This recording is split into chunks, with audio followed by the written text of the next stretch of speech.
Hello everybody, welcome back, and those of you who are new, welcome. Today I'm going to do turn 2 of Victory in the Pacific of a play by email game that I played with John Sharp. Hopefully you will enjoy it. On turn 2, the Imperial Japanese Navy, my opponent, has the most ships that they're going to have throughout the game, and I have the least amount. So we can expect to see some strong attacking by the Imperial Japanese Navy. So if you like what I'm doing here, please do subscribe. Give the video a like if you liked it. We'll take a look at the board as it sits where all the porting was, just to get you familiar. If you missed the first parts, they're right up there. You can click on them and go through to get to turn number 2. But let's continue on. Turn number 2. See what happens. Okay, so over in Pearl Harbor, I have a number of ships. Almost most of my fleet is docked over here.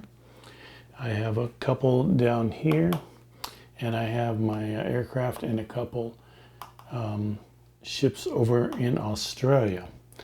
And you'll see that my opponent docked almost all of his entire fleet up in Truk, which is a perfect spot for it.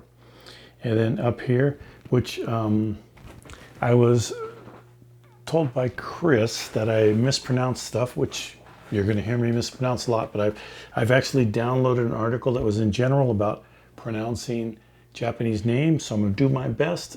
Please don't hold it against me. But Yokosuka Naval Shipyard. We do have some here, some of my opponent's ships here. And then over here in the British port where I was announcing Ceylon is Ceylon. And this is all of the British fleet here, and I have a couple ships in the San Diego harbor.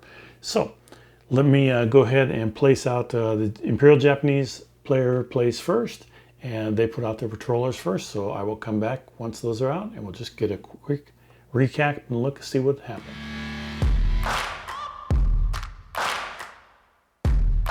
Okay, so as you remember from the first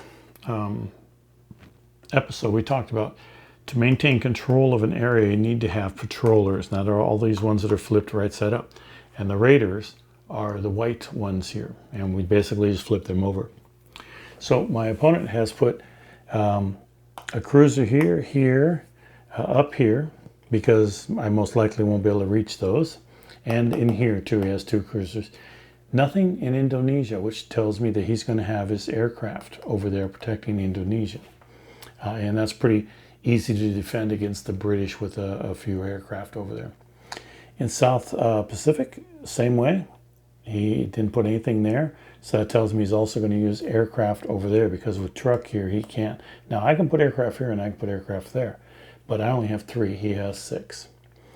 Here in the Marshalls we have 2 battleships, and then down here at the Coral Sea here he has brought in a couple cruisers here, and also in the U.S. mandates to put a threat there. So I have to deal with these guys if I want to maintain control. So I'm obviously going to deal with those guys.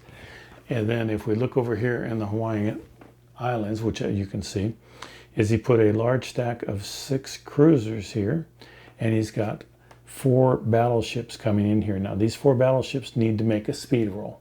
So once you decide what all your patrollers are, you have to flip all the rest of them that are in port to raiders. So that's what all these are right here, are all raiders. And we'll be moving those next. But the Imperial Japanese player makes his move, and then the allies make their patroller move.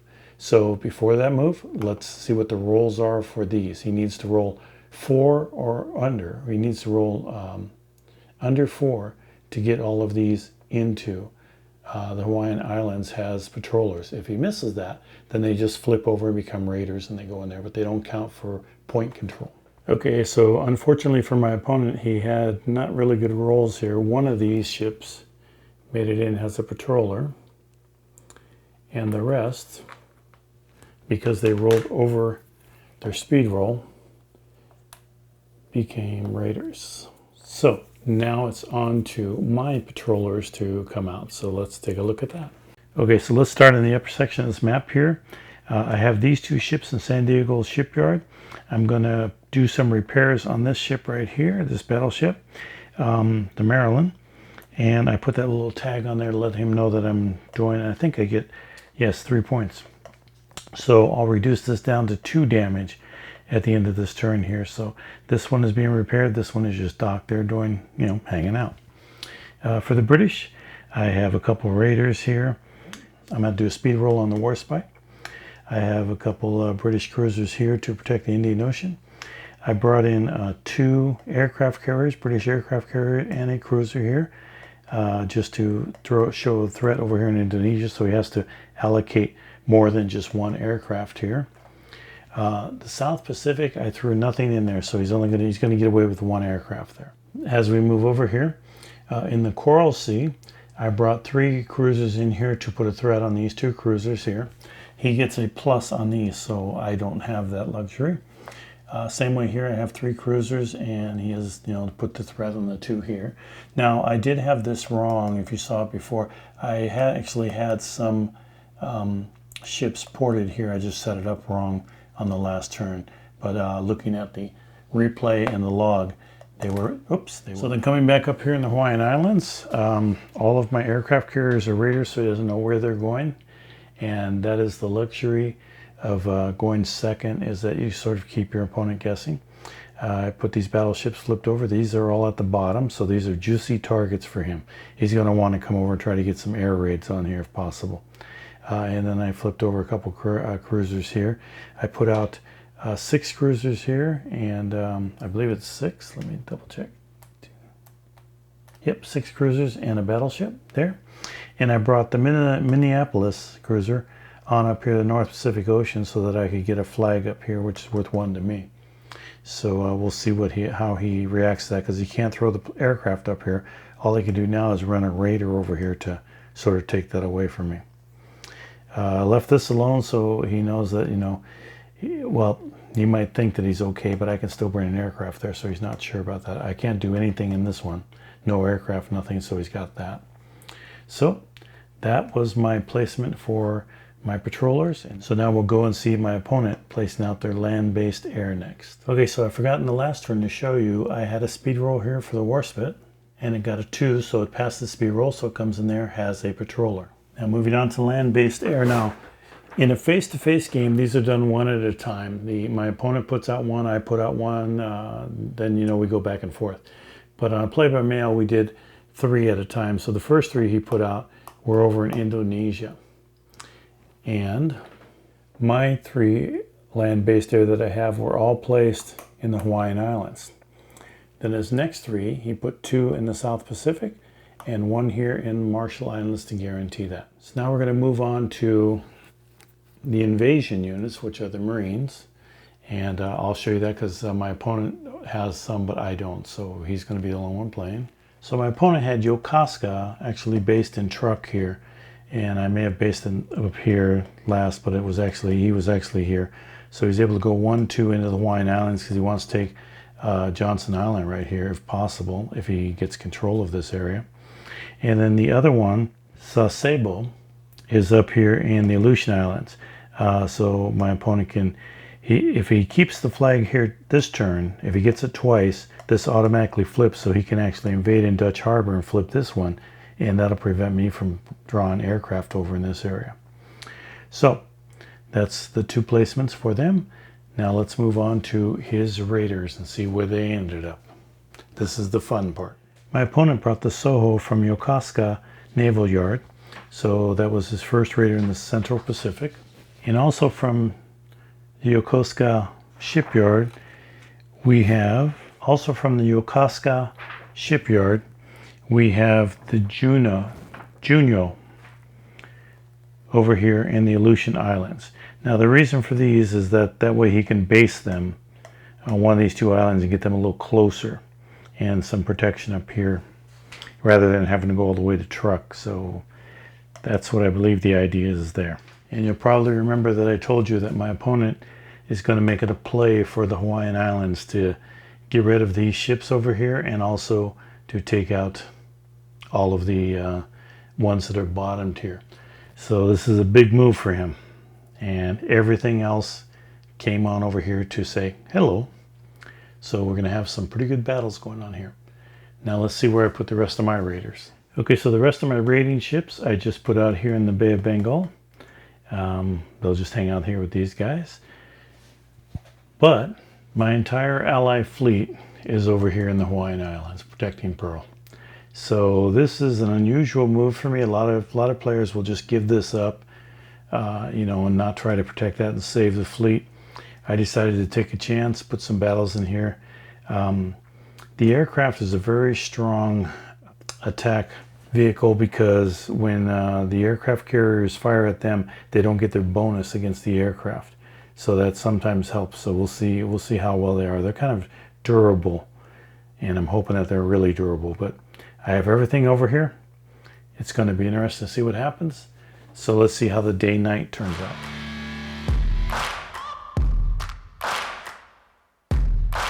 Okay, so we only have 4 areas where battle is going to happen. So in Indonesia, we both pick day action, so that automatically becomes a day action. Down here in the Coral Sea, we only have night action ships here, so we both pick night action. That automatically becomes night action.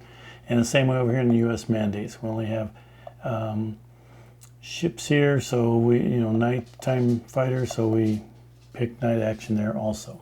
However, here in the Hawaiian Islands, my opponent picked night action because they have a lot more surface ships than I do.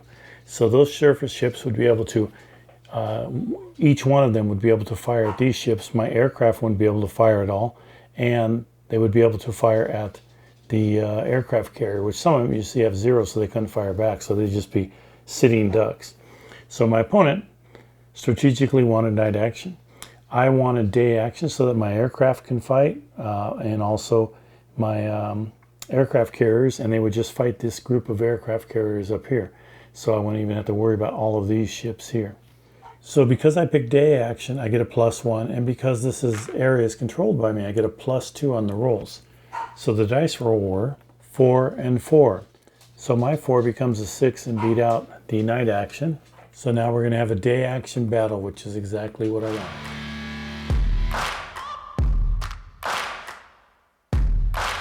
Okay, so the first round of battle for the Imperial Japanese Navy in Indonesia resulted in a 5 here from this airplane attack, from this land, resulted in a 5 here from this land base aircraft attacking my carrier.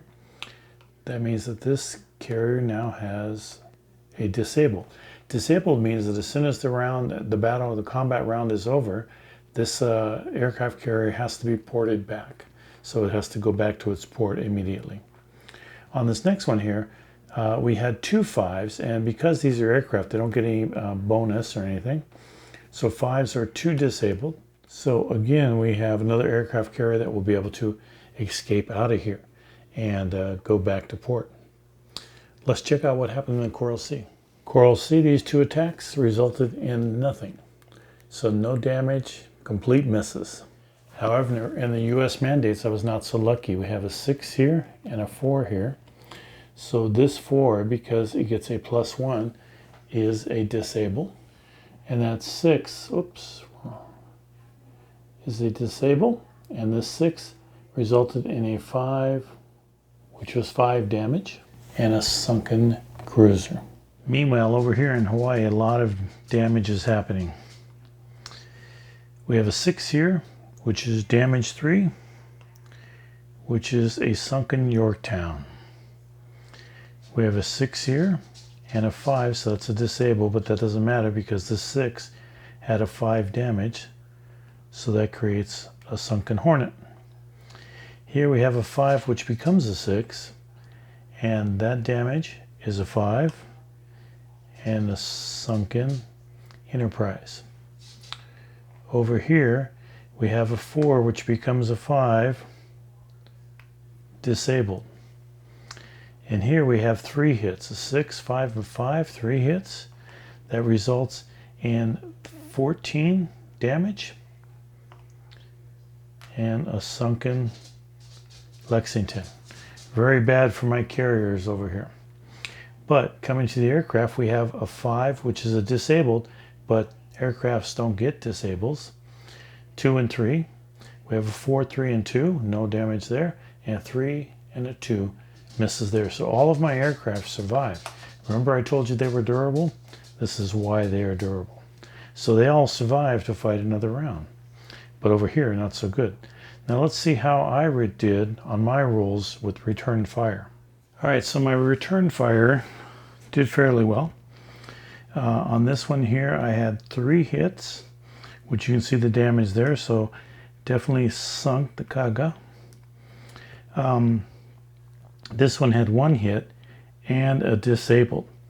So the damage was 1, which didn't sink it, but it disabled it, which means that it has to go back to port so it gets out of my area. This one here had 2 hits, which is definitely a sunk on that one. And this one here had 1 hit, which is a 4, which is 1 above that. So that aircraft carrier was sunk. This one here had 1 hit also, got a 6. That sunk that one. For the 10th Air Force, they were shooting at the Soryu here, not this one, but this one. Got 1 hit, 2 damage. Wasn't enough to sink it, but it made it ineffective. It reduced all of its firepower down. And then I had these 2 aircraft firing at the Marine because I didn't want him to take over Johnson Island, and I got 3 damage on that one. Now in hindsight, that was kind of a waste. I should have went for the other aircraft carriers instead, but I did what I did. So let's see how my other battles fared. So in the U.S. mandates, these 2 ships fired on this one, complete miss, nothing there. This ship fired on this one, complete miss there. However, over in the Coral Sea, I had much better luck. Had a 6, actually threw 3 6s here. So did 5 damage on that ship, which is most definitely a sunk.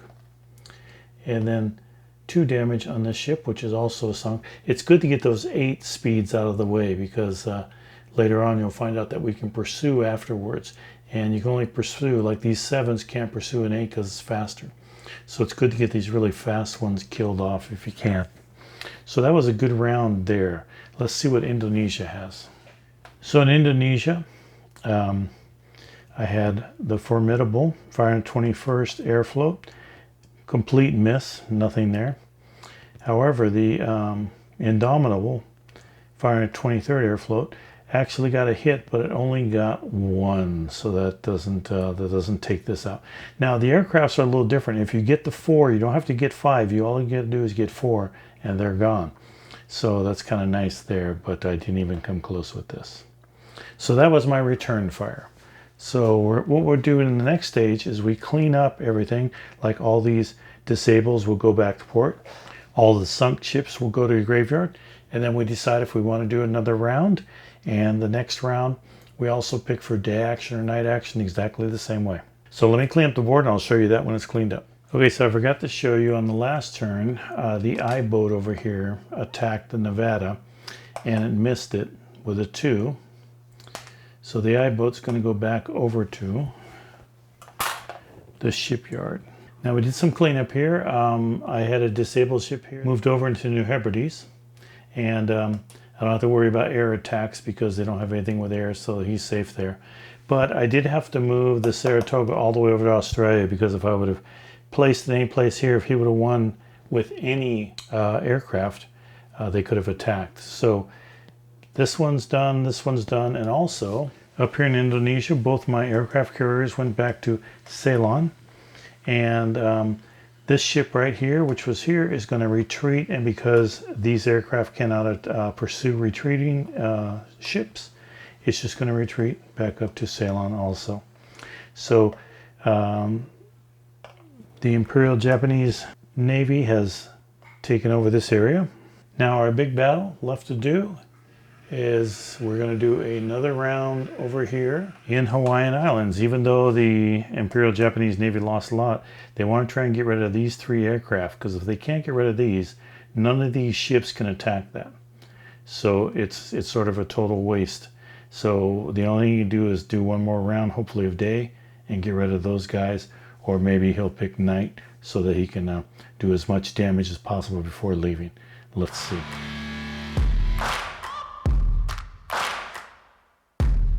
Okay, so I forgot over here in the U.S. mandates that we actually did have another battle to attend to. And so again, this was a night action because I tried to run, but they would not let me because they have a higher speed than I do. They can pursue. And so they did. So we ended up firing at me, and so the first one was a miss, but the second one was definitely a hit, and the damage roll was a 5. So the Cambrai is definitely sunk. Now on to Hawaii here. So my opponent surprised me over here in Hawaii, wanting to stay around again, but they did pick for a night action. And so we rolled the die, and the die rolls actually for day and night were right here. He got a 4, I got a 6, I get a +2 for the area, plus the day action. So even without that, I still won the die roll. So we ended up getting a night action, or sorry, we ended up getting a day action. So in this one here, he has these 3 aircraft carrier attack these 3 land-based air. Now, he couldn't attack with this one here because whenever the damage is equal to the damage marker on the ship, you lose all aircraft attack strength. So he can't attack with aircraft because he has 2 damage. Now remember, 3 damage sinks this. So he had to go, instead of getting 3 shots on one of the aircrafts, he had to go down to 1 there. Or he would have had like 4 if he would have added it to it. So as a result, there were no hits here at all on the land-based air. So let's see what happened when I returned fire. Okay, so on my return fire, I decided to return fire to the Soryu because this is a 3 attack ship, and if it gets it repaired, it's a pretty good aircraft carrier, where this one, the Hosho, is only a 1. And I'm sorry if I'm mispronouncing the Japanese names, apology to everybody. But so the first one was a miss, the second one was a miss, but the third one did get a hit. And that hit resulted in 5 damage, which is a sunk ship now here. So I got rid of this ship in this attack, so that worked out quite well for me. Okay, so the Imperial Japanese Navy has decided after this attack to retreat. And so they can do that in a number of different ways. They can do it all separately. They can do it all together as one group, and in that case they would go as the slowest unit, or slowest speed. So I believe the slowest one is a 4 here. And I have ships that could pursue that, but I would have to pursue every single one of those, and then we'd start doing day-night actions again and stuff like that. So instead of doing that, I'm just going to let him go, because I think that I came out pretty good over here, and I'm just going to leave all that alone.